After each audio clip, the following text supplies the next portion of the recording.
नमस्कार, दैनिक shift time में आप सबका स्वागत है। रश्मि शर्मा कैमरामैन शुभम भगत के साथ। क्या जम्मू कश्मीर की जनता इतनी अमीर हो चुकी है कि उन पर लगातार फरमान पे फरमान, यानी अब टैक्स टेररिज्म के नाम पर जम्मू कश्मीर की जनता को लूटा जा रहा है। पहले टोल टैक्स, उससे किसके बाद महंगाई की मार और कितने ना जाने और फरमान निकलते जिसे जनता मजबूरी में मानती है। अब एक प्रॉपर्टी टैक्स जब से आया है, लोगों की रातों की नींद ही उड़ गई है। उसी विषय में आज जितने भी कॉरपोरेट थे उन्होंने ये बात की कि आखिर वो भी इसकी खिलाफत कर दे। पहले ही जब हाउस में ये फाइनल हो चुका था, जम्मू म्यूनसिपल कमिश्नर के मौजूदगी में, मेयर की मौजूद, जितने भी कॉरपोरेटर हैं उनकी मौजूदगी में के प्रॉपर्टी टैक्स नहीं लगाया जाएगा। उसी के चलते आज प्रेस वार्ता की। इस समय हमारे साथ अमित गुप्ता जी और साथ ही साथ गौरव जी है। जानने का प्रयास करेंगे ये किस तरह से इस आदेश को लेते हैं, यानी खुद ही आदेश की अवहेलना। पहले माना जाता कि नहीं लगाना, फिर अब लगाने का क्या कारण है। गौरव जी आपका भी स्वागत है, अमित जी आपका भी स्वागत है। क्या कहेंगे गौरव जी? जय श्री राम। रश्मि जी, आप जानते हैं कि 16 दिसंबर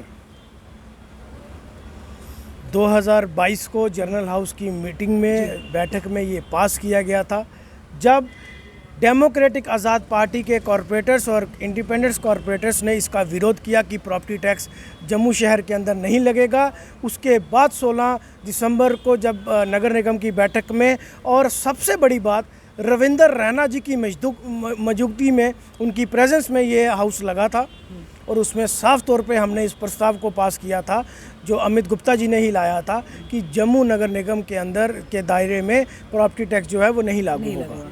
लेकिन बड़े अफसोस से कहना पड़ता है कि पहले 25 जनवरी को 2023 को एक नोटिफिकेशन जारी होता है जिसमें बताया जाता है कि प्रपोज्ड फार्मूले के तहत 1 अप्रैल को प्रॉपर्टी टैक्स लागू होगा। और कल जाने के 21 फरवरी 2023 को जो एसओ जारी होता है उसमें बताया जाता है कि रेजिडेंशियल एरिया में 5% और नॉन रेजिडेंशियल में जो है 6% जो है वो प्रॉपर्टी टैक्स लागू होगा। तो आखिरकार ये दोहरी राजनीति क्यों?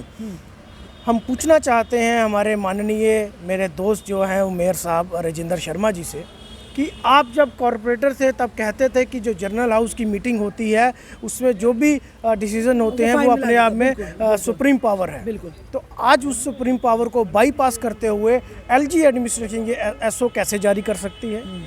क्या आप लोगों के तालमेल में फ़र्क है? अगर कश्मीर के मेयर जो हैं, जैसे अमित जी ने बताया कि उन्होंने अपना स्टैंड जो है वो क्लियर कर दिया कि नहीं देगा कोई भी कश्मीर का व्यक्ति, उन्होंने अपना स्टैंड क्लियर कर दिया, तो यहाँ भी मेयर और डिप्टी मेयर जो भारतीय जनता पार्टी से चुनकर आए हैं उनको अपना स्टैंड क्लियर करना चाहिए। बिल्कुल।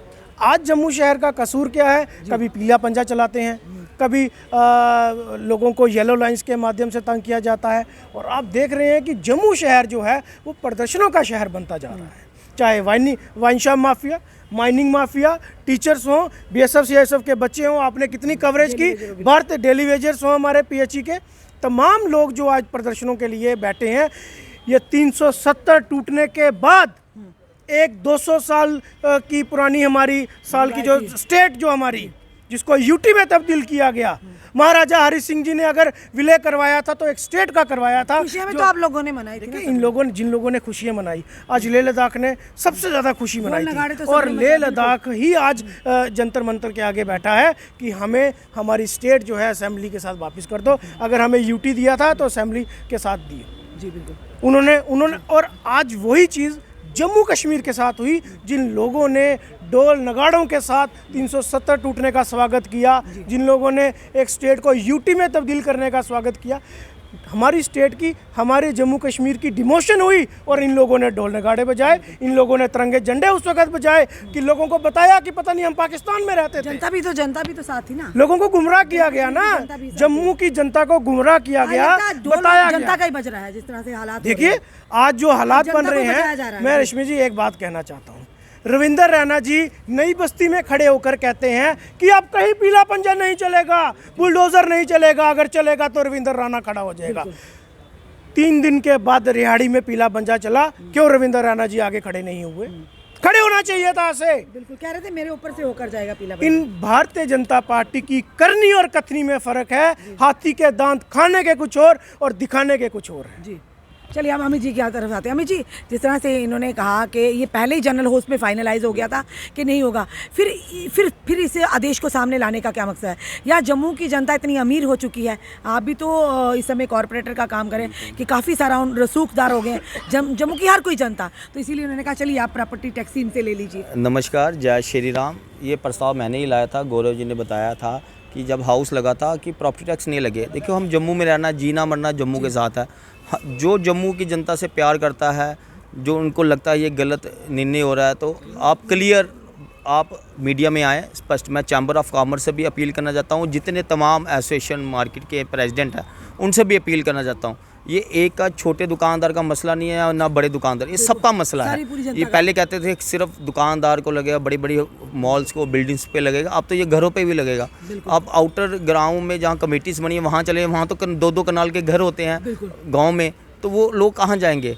कोई बच्चा कोई कहीं दिहाड़ी लगा रहा है, कोई काम कर रहा है, वो वहाँ पे प्रॉपर्टी के टैक्स कैसे दे पाएंगे? बड़ा सोचना पड़ेगा। ये सरकार जब से यूटी गवर्नमेंट बनी है कि जम्मू की जनता को इन्होंने पिसाया है, अपने कदमों के नीचे रौंदा है। बड़े दुख से कहना पड़ता है। मैं उपराज्यपाल से पूछना चाहता हूँ, वो जम्मू की जनता से प्यार करते भी हैं या नहीं करते हैं? अगर वो करते हैं, दिल्ली सरकार ने उनको किस लिए भेजा है? या सिर्फ टैक्स लगाने के लिए या पैसा इकट्ठा करने के लिए? बिल्कुल। अब कश्मीर में तो कश्मीर के मेयर ने साफ तौर पर कह दिया कि प्रॉपर्टी टैक्स नहीं देंगे जनाब, तो हमारे जम्मू के मेयर का क्या? वही कहना चाहता हूँ, स्पष्ट करना चाहिए। जो जम्मू की जनता से प्यार करता है वो क्लियर बोल देगा नहीं लगना चाहिए। अगर कश्मीर के मेयर ने कहा है, उन्हें स्पष्ट कह दिया कि नहीं, यहाँ पे अपोज कर दिया, नहीं, उनका ट्वीट भी आ गया, मीडिया में भी आ गया। और मैं राजेंद्र शर्मा से भी अपील करना चाहता हूँ, मेयर साहब से भी, आप स्पष्टीकरण कर दें। बिल्कुल पूछिए। आपने बोला है हाउस के अंदर प्रॉपर्टी टैक्स नहीं लगेगा, जब मैं उनसे भी अपील करता हूँ, आप रोड पे आइए, हम आपके साथ हैं। हम इलेक्टेड कॉर्पोरेटर आपके साथ बैठेंगे, जनता भी आपके साथ बैठेगी, क्योंकि हम जम्मू में जीना है, जम्मू में मरना है, जम्मू में रहना है। आप आम जनता को पीने का पानी तक मुहैया नहीं करा सकते, आप प्रॉपर्टी टैक्स लगा रहे हैं। आप बिजली 24 घंटे नहीं दे सकते, प्रॉपर्टी टैक्स लगा रहे हैं। बरसात में पानी के लोगों के घर आ जाता है, जिनका नुकसान होता है, आप फिर प्रॉपर्टी टैक्स लगा रहे हैं। फैसिलिटी क्या दे रहे हैं? जम्मू म्युनिसिपल कॉर्पोरेशन जब नहीं बनी थी, कॉर्पोरेशन बनी, तब इनका रेवेन्यू क्या था? जब कॉर्पोरेशन बनने के बाद जब इलेक्टेड कॉर्पोरेटर आए तो सबसे ज़्यादा रेवेन्यू बढ़ा। हर दुकानदार से 200 ले रहे हैं, 500 भी ले रहे हैं, 1000 भी ले रहे हैं, 5000 भी बड़े बड़े मॉल से ले रहे हैं। वो पैसा कहाँ जा रहा है? एक गरीब बंदा भी टैक्स दे रहा है इस time.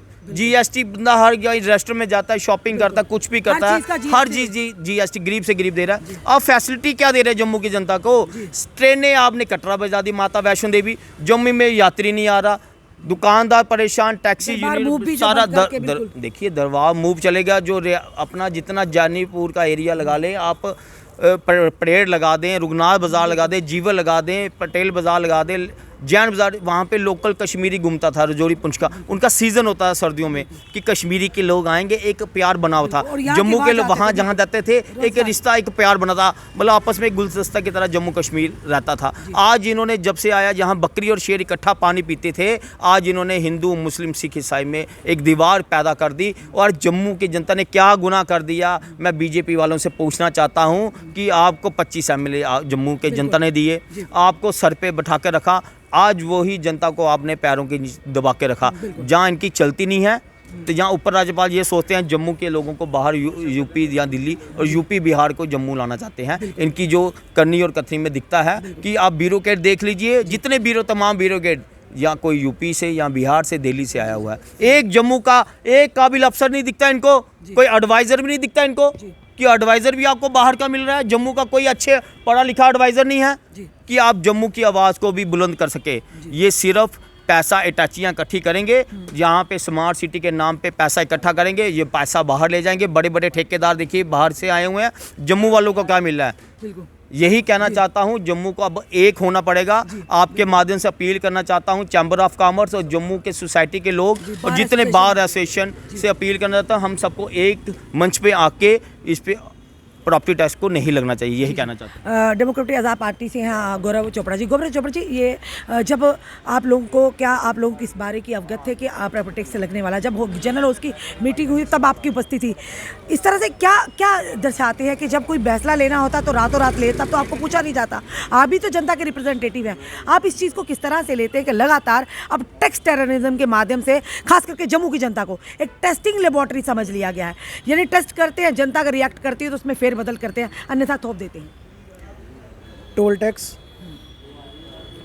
Water tax, electricity tax, smart meter, smart parking, yellow lines, दरबार मूव का बंद होना और अब प्रॉपर्टी टैक्स।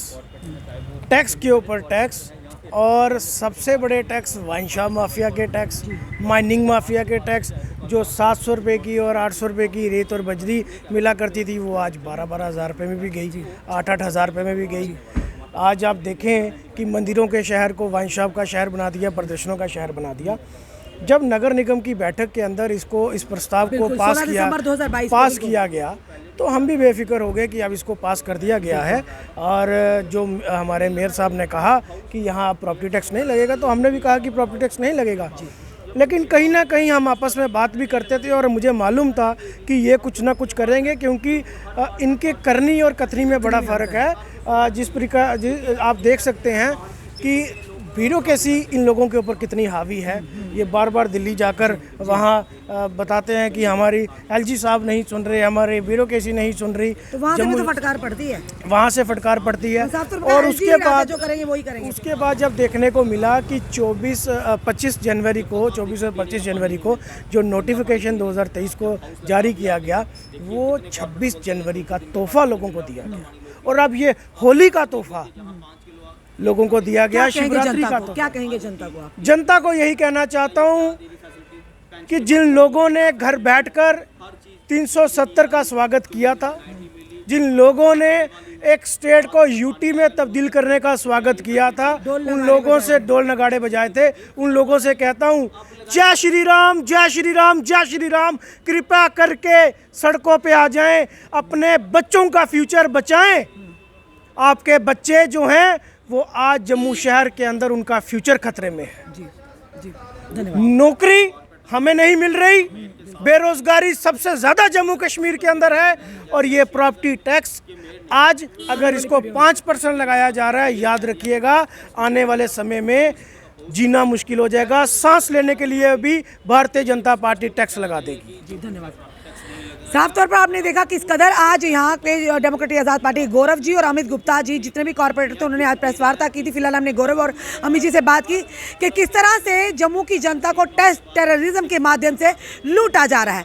यानी धारा 370 और 35 का जिस जनता ने ढोल नगाड़ों के साथ स्वागत किया था और बाएं फैलाए कहा था कि हम सरकार के पूरे जो भी सरकार का आदेश है सर माथे पर, आज उसी जनता को टैक्स टेररिज्म के आदेश से उनका ढोल बजाया जा रहा है। यानी अब जनता सड़कों पर आएगी। जिस तरह से अमित जी ने कहा, गौरव जी ने कहा कि जब पहले ही 16 दिसंबर 2022 को ये जनरल हाउस की मीटिंग में फाइनलाइज हो गया था कि प्रॉपर्टी टैक्स नहीं लगेगा, और कश्मीर के मेयर ने भी स्टैंड लिया कि नहीं कोई जनता कश्मीर की प्रॉपर्टी टैक्स देगी। जनाब आने वाले समय में लगता है जो हम सांसें ले रहे हैं ये भी गिनकर लेने पड़ेंगी, क्योंकि डर डर के सांसें लेनी पड़ेंगी, क्योंकि इस पर भी शायद टैक्स ना लगा दे। यानी आखिर किस तरह का निज़ाम आप चला रहे हैं। कहा था दूध की नदियाँ बहेंगी, प्रगति होगी, डेवलपमेंट होगी, नौकरियां होंगी। लगातार जनता सड़कों पर, लगातार युवा सड़कों पर। अब प्रॉपर्टी टैक्स लगाकर आम जनता की रातों की नींद ही उड़ गई है। यानी आने वाले समय में क्या लगता है अब जनता इसकी खिलाफत करने के लिए सड़कों पर उतरेगी, तो तभी जाकर इस जो आदेश है इसे वापस लिया जाएगा। चलिए हम मेयर से भी बात करने की कोशिश करते हैं कि आपके दोहरे मापदंड क्यों हैं। जब जनरल हाउस की मीटिंग में फाइनलाइज हो जाता है, ओके हो जाता है कि नहीं लगेगा प्रॉपर्टी टैक्स, फिर आदेश निकल आने का क्या मतलब है। आपने कमेंट अपने सुझाव हमें ज़रूर दीजिए। इस वीडियो को जितना हो सके शेयर कीजिए। जुड़े रहिए हमारे साथ अगले अपडेट के लिए। जय हिंद, जय भारत।